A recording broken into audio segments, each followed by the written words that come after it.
Earlier this week, Justin Trudeau, in a train wreck interview with the CBC, called for an end to Canada's CF-18 mission in Iraq, just as ISIS released a new video drowning and blowing up prisoners. His comments prompted a scathing response from the president and founder of One Free World International, where he called on the leader to reverse his ill-conceived statements. He joins me now, Reverend Majed Al-Shafii. It's really a pleasure to have you. It's a pleasure, thank you. Let's start just there. What did it mean for you? This is something you deal with every day. You look at hundreds of pictures of dead bodies and of videos. You deal with religious freedom all over the world. What does it mean for you to have a leader of one of the three major parties in this country make a statement like this? It's definitely a sad day in our Canadian history, and I will tell you why.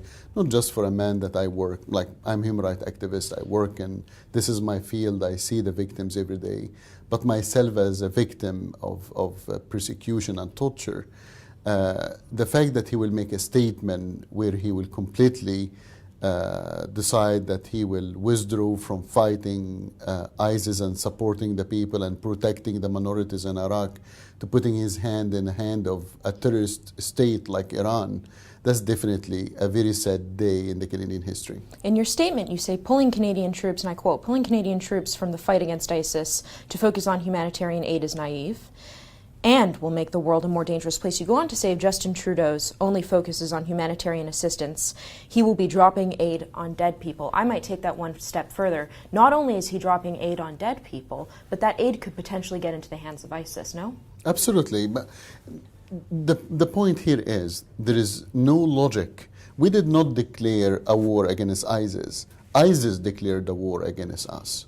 The truth and the reality that the terrorist attack that happened here in Canada, where 2 Canadian soldiers for the first time died on a Canadian soil, this was not a small statement from ISIS against us. This was a declaration. In many of ISIS propaganda tapes, they encourage attacking Canadians and Canada everywhere in the world. By saying that we will withdraw, we will not fight ISIS, we will not protect the minorities, we will not protect women's rights, you are basically encouraging ISIS more and more to do more.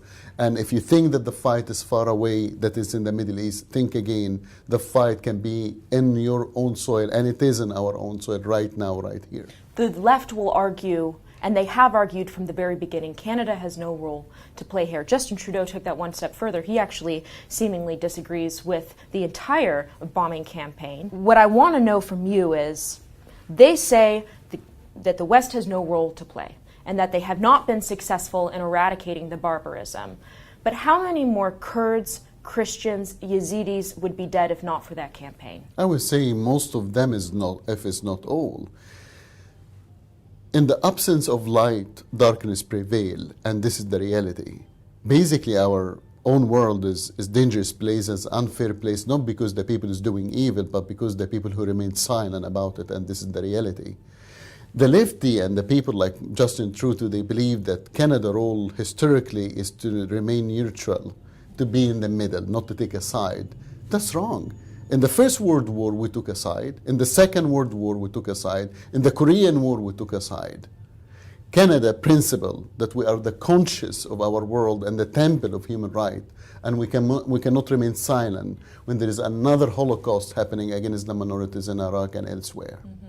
Not only do they need our help on the ground and in the air with our CF-18 mission, but we have a moral obligation, is that right?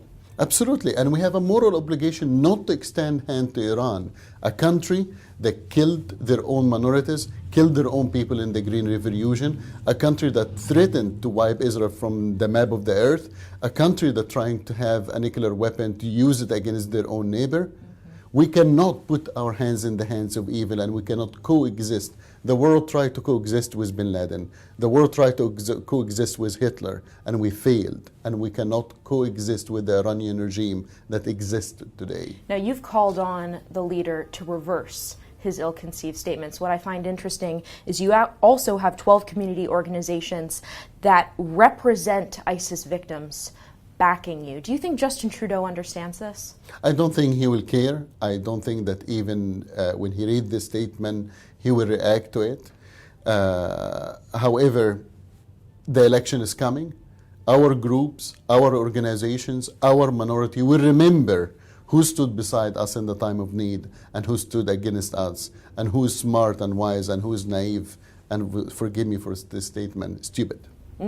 I would be remiss, Reverend Al-Shafii, to not mention the 3 Islamist terrorist attacks that we saw in France, Tunisia, and Kuwait. What do you make of those attacks?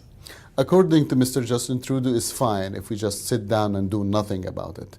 And that's what I'm trying to remind him right now. And I'm saying it in all ultimate respect, that if you think that the fight is far away from you, the fight is right here, right now.